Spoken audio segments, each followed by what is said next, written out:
Assalamualaikum warahmatullahi wabarakatuh. Rekan-rekan, yang juga menjadi alasan kenapa isim itu menjadi majrur adalah karena dia mengikut kepada isim yang sudah majrur.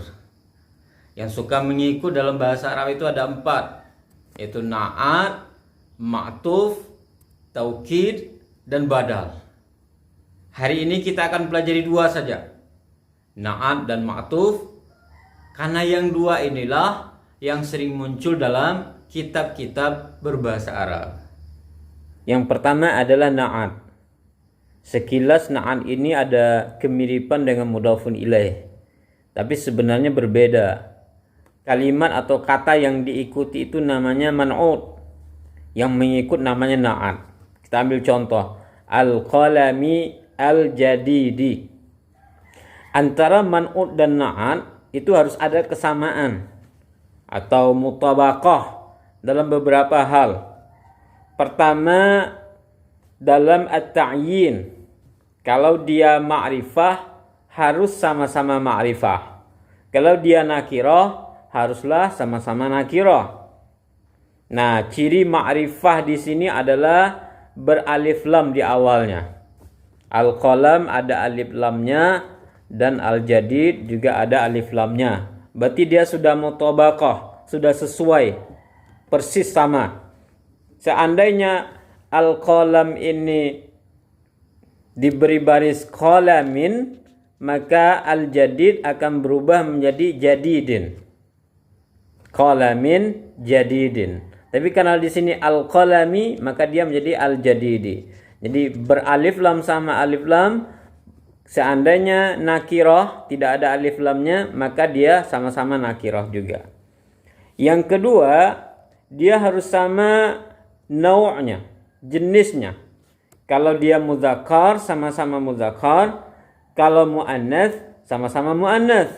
Nah, qalam ini kalimatnya muzakkar. Kenapa? Karena tidak ada ciri-ciri muannats.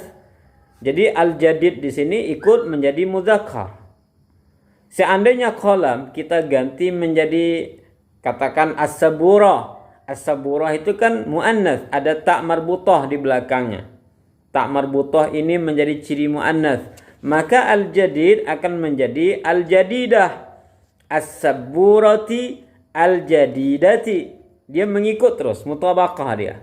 Yang ketiga, dia mutabaqah juga adatnya atau bilangannya. Kalau mufrad sama-sama mufrad, musanna sama-sama musanna, jamak sama-sama jamak. Kalau di sini kan mufrad, tidak ada ciri-ciri musanna dan tidak ada ciri-ciri jamak. Nah, kita ambil contoh yang musanna, al-qalamaini. Maka al-jadid berubah menjadi al-jadidaini. Al-qalamaini al-jadidaini. Jadi dia selalu mengikut secara adat. Adat itu artinya bilangan, mufrad sama-sama mufrad, musanna sama-sama musanna, dan jamak sama-sama jamak. Yang keempat, dia selalu mengikut i'rabnya atau hukum i'rabnya. Kalau dia rafa sama-sama rafa, nasab sama-sama nasab, dan jar sama-sama jar. Nah, karena kita sekarang belajar tentang isim yang majrur, maka contoh yang kita berikan itu adalah contoh isim yang majrur. Kalaulah misalkan al-qalami kita rubah jadi al-qalamu, maka al-jadidi akan berubah menjadi al-jadidu. Seandainya kita rubah lagi menjadi al-qalama, maka al-jadid akan menjadi al-jadida. Dan begitu seterusnya. Kita ambil contoh, uktub bil qalamil jadid. Tulislah olehmu dengan menggunakan pena yang baru. Itu contoh untuk na'at. Coba kita bandingkan dengan idhofah atau mudhaf dan mudhafun ilaih. Kitabul ustadi. Katakanlah kitabnya majrur. Mungkin karena dia terletak setelah huruf jar. Contoh, qara'tu fi kitabil ustadi. Saya telah membacanya di buku ustaz.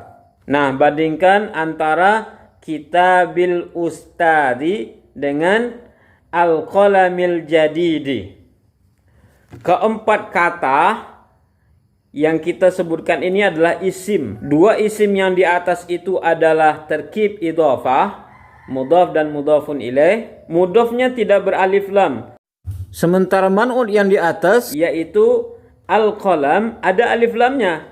Kasus kedua, ini yang lebih mirip.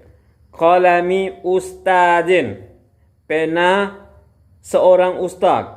Itu adalah mudhaf dan mudhafun ilaih.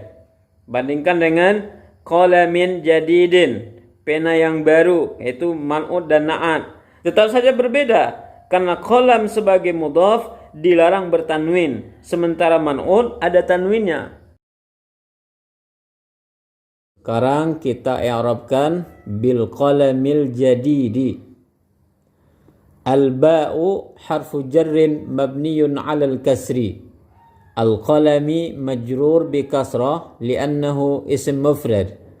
Al-jadidi na'at tabi' lil ismil majrur al-qalami majrurun bi kasrah li'annahu ism mufrad. Pembahasan kedua kita adalah ma'tuf. Ma'tuf itu harus diantarai oleh huruf ataf. Ini beberapa huruf ataf. Ada waw, fa, thumma, dan au. Aftartu bil ma'i wat tamri. Saya berbuka dengan air dan kurma. Yang kedua ada fa. Aftartu bil ma'i fat tamri. Yang ketiga ada thumma. Aftartu bil ma'i thumma tamri. Yang keempat au. Aftartu bil ma'i awit tamri. Yang paling banyak muncul menurut saya adalah huruf ataf waw. Tapi ingat, tidak semua waw itu huruf ataf. Waw juga bisa isti'naf atau huruf ibtida, yaitu pembuka jumlah. Jumlah itu bahasa Arab, bahasa kitanya kalimat. Waw itu juga bisa huruf jar sebagai sumpah atau qasam. Wal asri demi masa, wal fajri demi waktu fajar. Adapun waw yang ataf, maka dia mengantarai dua isim. Sebenarnya dalam fi'il juga bisa terjadi ya, tapi hari ini kita membahas tentang isim. Isim yang diikuti namanya ma'tuf alaih, isim yang mengikut namanya ma'tuf. Ma'tuf harus mengikut kepada ma'tuf alaih secara i'rab atau hukum i'rabnya. Apabila ma'tuf alaihnya marfu', maka ma'tuf ikut menjadi marfu'. Jadi kalau kita katakan al-ma'u, maka lanjutannya adalah wattam. Kemudian apabila ma'tuf alaihnya mansub, maka ma'tufnya ikut mansub. Al-ma'a wattamra. Dan kalau ma'tuf alaihnya majrur, maka ma'tuf ikut menjadi majrur bil ma'i wat tamri. Mari kita i'rabkan bil ma'i wat tamri. Al ba'u harfu jarrin mabniyun 'alal kasri. Al ma'i majrur bi kasrah li'annahu ism mufrad. Wal wawu harfu 'atfin mabniyun 'alal fathi. At-tamri ma'tuf tabi' lil ismil majrur al-ma'i majrur bi kasrah li'annahu ism mufrad. Nah, itulah pembahasan kita untuk hari ini. Insya Allah kita lanjutkan pada pertemuan berikutnya. Assalamualaikum warahmatullahi wabarakatuh.